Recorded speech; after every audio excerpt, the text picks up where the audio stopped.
नमस्कार, मैं प्रभात रंजन दीन। कई विशेषज्ञ यह कह रहे हैं कि जंतर मंतर पर हो रहे या हो चुके प्रदर्शन को लेकर केंद्र सरकार ने अभी जो रुख अपनाया वही अगर पहले अपनाया होता तो हिंसा फैलने के पहले ही आंदोलन निपट जाता।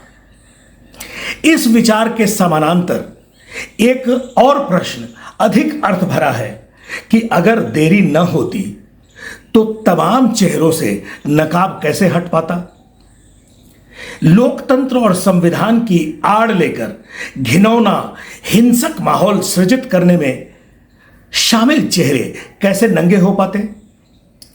छात्रों के आक्रोश का फायदा उठाकर देश को अस्थिर करने वाली बदनुमा जमातें कैसे एक्सपोज हो पाती, उनका पर्दाफाश कैसे हो पाता।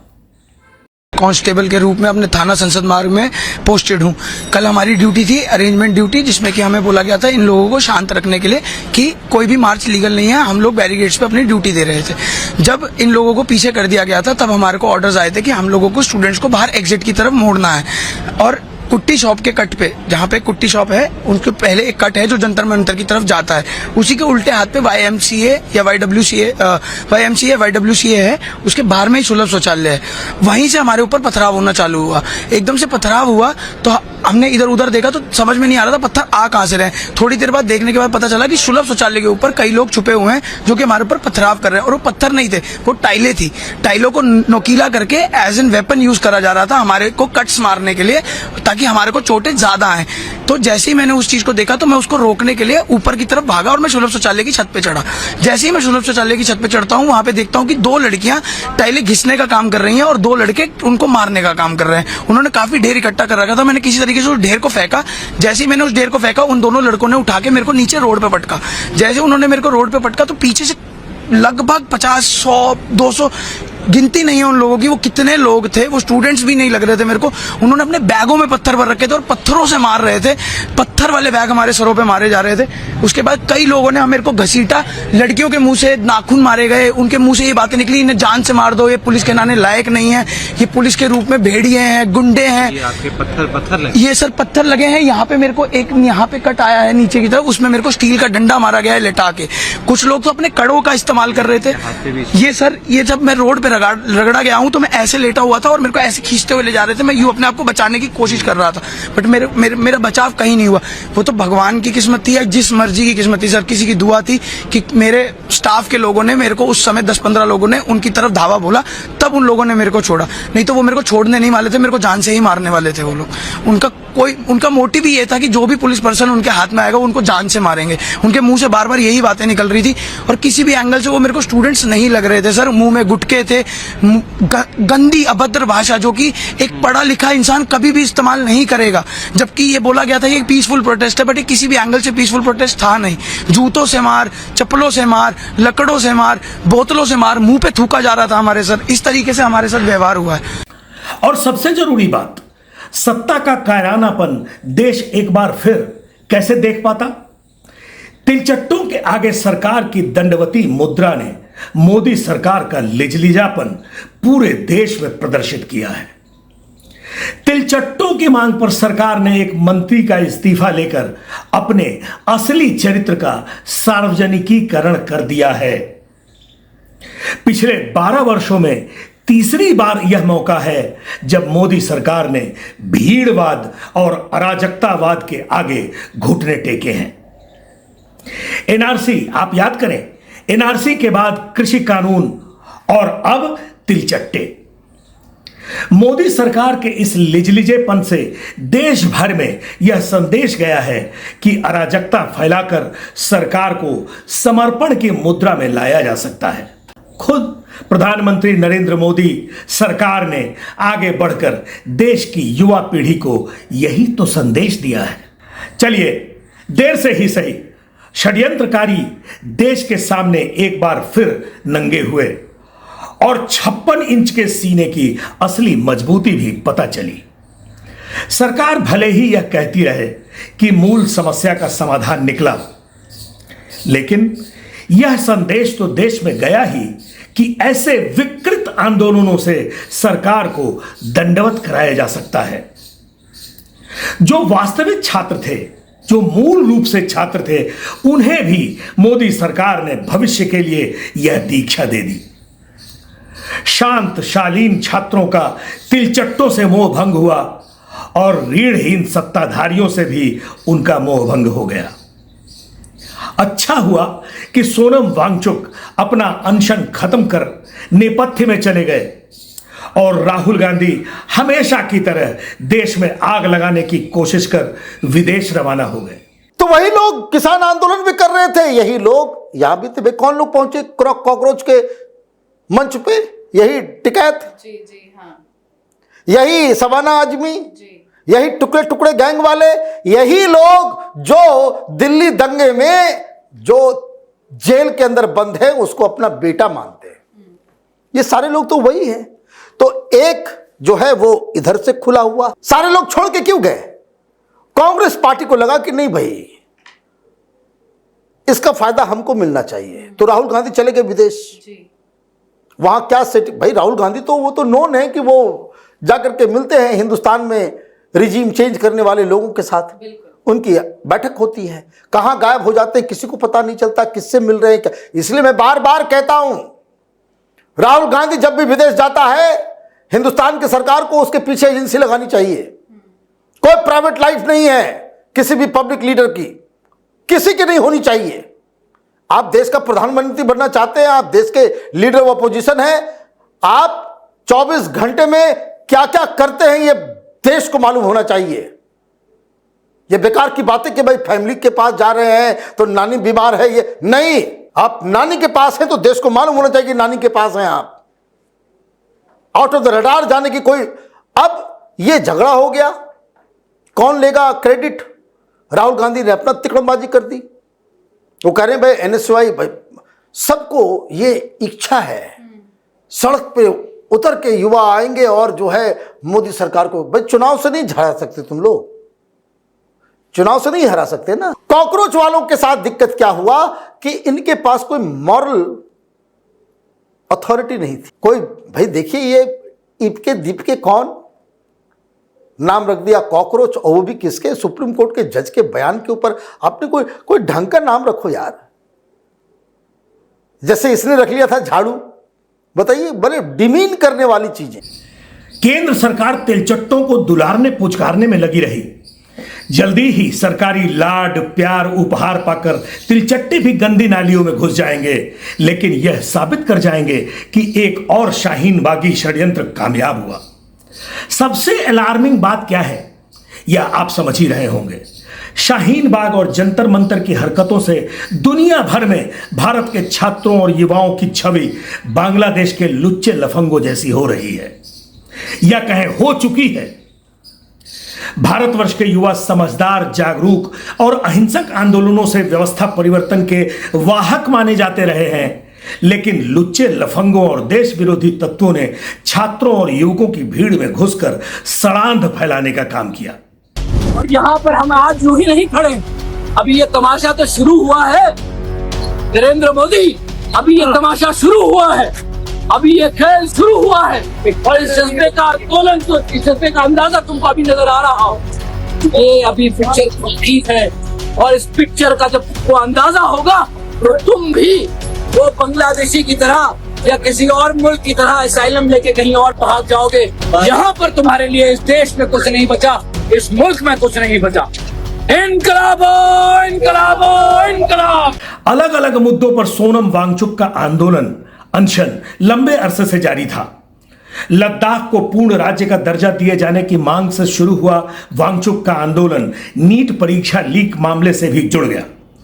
वांगचुक आंदोलन के छात्र आंदोलन में परिवर्तन की अंतर कथा दिलचस्प भी है और दुखद भी है। जिस तरह आप याद करिए, जिस तरह अन्ना हजारे जैसे सीधे साधे व्यक्तित्व को बेवकूफ बनाकर अरविंद केजरीवाल ने ईमानदारी और नैतिकता के साथ साथ आम आदमी को भी झाड़ू से झाड़ दिया, ठीक उसी तर्ज पर पहाड़ के सरल बुद्धि इंसान सोनम वांगचुक को बेवकूफ बनाकर तिलचट्टे अभिजीत दीप के गिरोह ने लोकतंत्र को चाटने की कोशिश की, लेकिन बीच में ही उसका भांडा फूट गया। सोनम वांगचुक के अनशन समाप्त करने की घोषणा के बाद इन्हीं तेलचट्टों और कीट जमात ने सोनम वांगचुक को ही गरियाना शुरू कर दिया। वांगचुक ने आंदोलन के बहाने फैलाई जा रही सुनियोजित हिंसा को भी अपना अनशन खत्म करने का बड़ा कारण बताया था। इस पर आपराधिक मनोवृत्ति की जमातों ने वांगचुक के विरोध का मुहाना खोल दिया। वे यहां तक कहने लगे कि राम मंदिर में हुई चढ़ावा चोरी और एथेनॉल घोटाले से लोगों का ध्यान हटाने के लिए केंद्र सरकार ने सोनम वांगचुक को प्लांट किया था। एक मीडिया संस्थान के तिलचट्टावादी पत्रकार ने सोनम वांगचुक को बेकार बताया और कहा कि अब उनकी कोई जरूरत नहीं रही। वैचारिक और सांस्कारिक दोगलेपन की यह हद हो गई। अब यह तथाकथित छात्र आंदोलन आतंकी फंडिंग, बिरयानी फंडिंग, तेलचट्टों के बर्गर और कचौड़ी पर केंद्रित होने के बाद सरकारी कृपा फंडिंग पर शिफ्ट हो गया है। जिस तरह इस आंदोलन में अरविंद केजरीवाल से लेकर वामपंथी पार्टियों सपा और टीएमसी के नेता शामिल हुए, उससे साफ हो गया था कि यह अब छात्रों का आंदोलन नहीं रहा बल्कि स्खलित सियासत का जरिया बन गया है। छात्रों के नाम पर जंतर मंतर और संसद मार्च में जुटी भीड़ दरअसल सपाइयों, आपियों, वामियों, जेएनयूआईयों, जामियाइयों, टुकड़े टुकड़े गैंग के शोहदों, शाहीनबागियों, तिलचट्टों, दंगाइयों और अराजकतावादियों की भीड़ थी। नीट पेपर लीक मामले में किसान वेशधारी नेता, पाकिस्तान परस्त दुर्बुद्धिजीवी, एक पक्षीय मानवतावादी फिल्मी चेहरे और स्खलित समाज के पोषक, विचारक, समाज सेवी भी अपनी अपनी दुकान खोलने जंतर मंतर पहुंच गए और लगे विद्वत वक्तव्य जारी करने। आंदोलन में कुछ वास्तविक यानी जेन्युइन छात्र परीक्षा प्रणाली की पारदर्शिता, पेपर लीक पर जवाबदेही जैसे मुद्दों पर दिल्ली में जुटे थे, लेकिन वे असली मुद्दे के बजाय हिंसा और अराजकता का कुचक्र रचे जाने से निराश होकर वापस हो लिए। और जब खालिस्तानी आतंकी गुरपतवंत सिंह पन्नू ने तेलचट्टों को आंदोलन के लिए $10 लाख यानी 9.5 करोड़ रुपए से अधिक की मदद देने की सार्वजनिक घोषणा की, फिर तो आंदोलन की इतिश्री होनी ही थी। पन्नू ने बाकायदा सोशल मीडिया फोरम पर मदद की घोषणा करते हुए कहा कि भारत के छोटे छोटे टुकड़े करने ही होंगे। पन्नू ने इन्हीं तेलचट्टों से 15 अगस्त के लाल किला संबोधन को भी बाधित करने का आह्वान किया था। असरदार अहिंसक जन आंदोलनों के लिए मशहूर कौशल किशोर के विचार देश के छात्रों और युवकों को जरूर सुनना चाहिए। मैंने उनके सामने कुछ सवाल रखे। 2 बार सांसद, केंद्र सरकार में मंत्री, कई बार विधायक और यूपी सरकार में मंत्री रहे कौशल किशोर ने उन सवालों का जवाब भी दिया और लोकतंत्र की मर्यादा एवं लोकतांत्रिक अधिकार की मांग की शालीनता बनाए रखने पर अधिक जोर दिया। आप भी सुने। दिल्ली में जो कुछ भी हो रहा है लोकतंत्र के नाम पर, जो धरना प्रदर्शन और हिंसा और तमाम आरोप प्रत्यारोप और जिस तरह का एक, उसको अगर अंग्रेजी में कहें तो एंटी डेमोक्रेटिक जो एक एटमॉस्फेयर बन रहा है, लोकतंत्र विरोधी जो माहौल बन रहा है, मुद्दा जो भी है, मुद्दा बहुत ही गंभीर है। जैसे नीट की परीक्षा के जो प्रश्न पत्र लीक हो जाते हैं या इस तरह की जो घटनाएं हैं, ये देश के भविष्य के लिए बहुत ही चिंताजनक बात है। लेकिन यह चिंताजनक स्थिति जो है, ये कोई पहली बार नहीं हुआ है और हम इसका कोई एक्सक्यूज भी नहीं मानते हैं।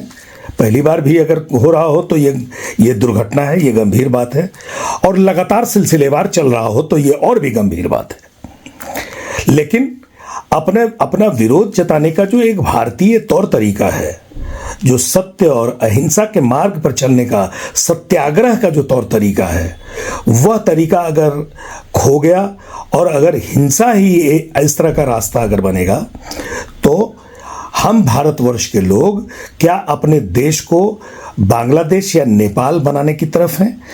तो हमारी आकृति क्या बांग्लादेश की तरह है? हमारी आकृति क्या नेपाल की तरह है? हमारी प्रकृति क्या बांग्लादेश की तरह है? हमारी प्रकृति क्या नेपाल की तरह है? लोकतांत्रिक नहीं है। तो ऐसे में आप पूर्व केंद्रीय मंत्री होने के नाते लगातार आप सांसद रहे, लगातार विधायक रहे, प्रदेश में मंत्री रहे, आप तमाम आंदोलनों से जुड़े रहे हैं, जिसके हम भी गवाह रहे हैं। और उन आंदोलनों के जरिए आपने बहुत सारा सिस्टम को प्रभावित भी किया है।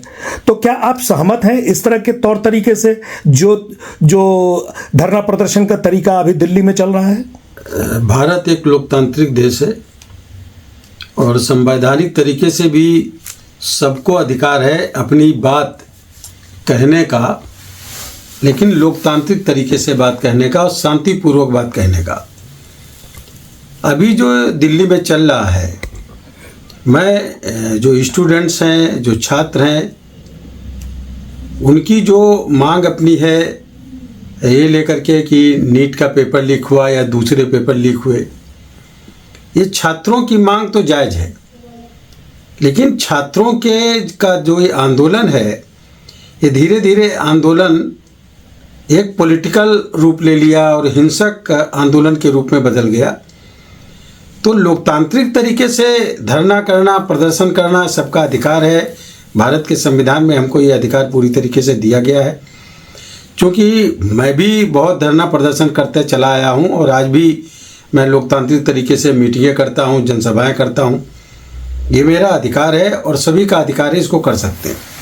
लेकिन दिल्ली में जो हुआ, जिसमें कुछ लड़कों ने जो स्टूडेंट्स नहीं थे, उन्होंने बोला कि मैं नेपाल बनेगा, इसको बांग्लादेश बना देंगे।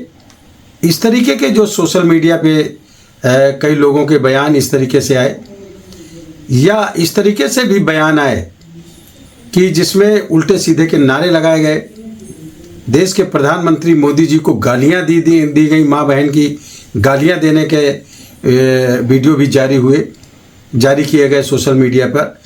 ये तरीका लोकतांत्रिक तरीका नहीं है। छात्रों को आगे करके कुछ पॉलिटिकल पार्टी के लोगों ने इस आंदोलन को हाईजैक कर लेने का काम किया। अब ऐसे में जो है, कुछ ऐसे लोगों को किन लोगों ने बुलाया, जैसे कि अरुंधति राय हैं, उनको इस आंदोलन में, छात्रों के आंदोलन में किसने बुलाया, वो कैसे पहुंची वहाँ पर, या जो पॉलिटिकल पार्टी के दूसरे लोग हैं वो लोग इस आंदोलन में कैसे बीच में पहुंच गए, ये तो मुद्दा छात्रों का है। छात्रों का जो ये आंदोलन है उसको निश्चित तरीके से पॉलिटिकल लोगों ने हाईजैक कर लिया है, जिसकी वजह से छात्रों का मुद्दा गौड़ हो गया है। अब ये मुद्दा पॉलिटिकल तरीके से बन गया है और ये पॉलिटिकल लोगों के हाथ में जब मुद्दा चला गया तो निश्चित तरीके से छात्रों का जो आंदोलन बनना चाहिए था वो छात्रों का आंदोलन नहीं बना। लेकिन जो हिंसा की घटनाएं इसमें हुई हैं, मैं उसकी निंदा करता हूं और किसी भी कीमत पे किसी भी आंदोलन में हिंसा नहीं होनी चाहिए। गांधी जी जो आंदोलन करते थे वो अहिंसा को लेकर के आंदोलन करने का काम करते थे। अहिंसात्मक तरीके से आंदोलन होना चाहिए। हम खुद एक आंदोलनकारी हैं और बड़े बड़े आंदोलन हमने किए हैं। भविष्य में ज़रूरत पड़ेगी तो आंदोलन करेंगे भी, लेकिन अहिंसात्मक तरीके से आंदोलन करने का काम करेंगे। मैं छात्रों से कहना चाहता हूं कि आप अपनी मांग को लेकर के जो आप अपनी बात कहना चाहते हैं, पॉलिटिकल लोग जो आपके उस पर कब्जा कर लिए हैं, उनको हटाइए अपने आंदोलन से। उनको अगर आप बाहर नहीं करेंगे तो ये आंदोलन दूसरे लोगों के हाथ में चला गया, दूसरे लोगों के कब्जे में चला गया। आखिर वो कौन लोग हैं जो इस आंदोलन को हाईजैक कर रहे हैं? और ऐसे कुछ लोग जो संदिग्ध हैं, जो देश विरोधी ताकतों से जुड़े हुए हैं, वो लोग आकर के अगर समर्थन करने का काम करेंगे तो निश्चित तरीके से ये आंदोलन का रुख गलत तरीके से जा रहा है। और ऐसे इस तरह के आंदोलन जो हिंसात्मक आंदोलन होंगे और गलत रास्ते पे जाएंगे, देश के विरोध में जाएंगे, या ये नारे जो लगाएंगे कि हम इसको बांग्लादेश की तरह बना देंगे, इसको नेपाल की तरह बना देने का काम करेंगे, इस तरह की जो बात करेंगे, तो ऐसे लोगों की भी मैं निंदा करता हूं और ऐसे आंदोलनकारियों की भी निंदा करता हूं। इसलिए निश्चित तरीके से छात्रों की जो मांग है वो छात्रों की मांग जायज़ है, लेकिन छात्रों के अलावा जो लोग जा करके वहाँ पर ऐसी हरकत करने का काम कर रहे हैं वो छात्रों को गुमराह करने का काम कर रहे हैं, और छात्रों को निश्चित तरीके से होशियार रहना चाहिए। ऐसे लोगों से अपने आंदोलन को बचाने की ज़रूरत है। देखिए, जो आतंकवादी संगठन के द्वारा ये घोषणा की गई है धन देने की, इसका मतलब इस आंदोलन को हाईजैक करने का काम आतंकवादी संगठन भी करने का काम कर रहे हैं, जो एक तरीके से देशद्रोही काम है, नंबर 1। नंबर 2, कुछ वहाँ पर जो भोजन को लेकर के आ रहे थे उन लोगों ने बयान दिया है कि 30-35 बार मुझे ऑर्डर मिला है अफ़गानिस्तान से, और वो लड़का बताता है कि नहीं मगर वो थे भारतीय, तो नाम बदल करके दे सकते हैं। विदेशी लोग, जो दूसरे देश के लोग आखिर यहाँ के आंदोलनकारियों को भोजन उपलब्ध कराने का काम कर रहे हैं, और वो नाम भी नहीं बताते हैं, ऐसे भोजन आ रहा है। तो एक गलत तरीके से हवा देने का काम, ये कह सकते हैं कि छात्रों को हम भोजन दे रहे थे, तो छात्रों को भोजन दे रहे हो तो आप नाम बताओ ना कि हम कौन हैं, कहाँ रहते हैं, उसका डिक्लेरेशन करो। वो डिक्लेरेशन करने में क्या परेशानी है भाई? अगर जायज़ तरीके से मदद कर रहे हो तो उसको डिक्लेरेशन करने में कोई परेशानी नहीं। तो इससे लगता है कि जो ये विदेशी ताकतें हवा देने का काम कर रही हैं, और भारत में एक राजनीतिक अस्थिरता पैदा करने का एक कुत्सित प्रयास विदेशी ताकतों द्वारा भी किया जा रहा है।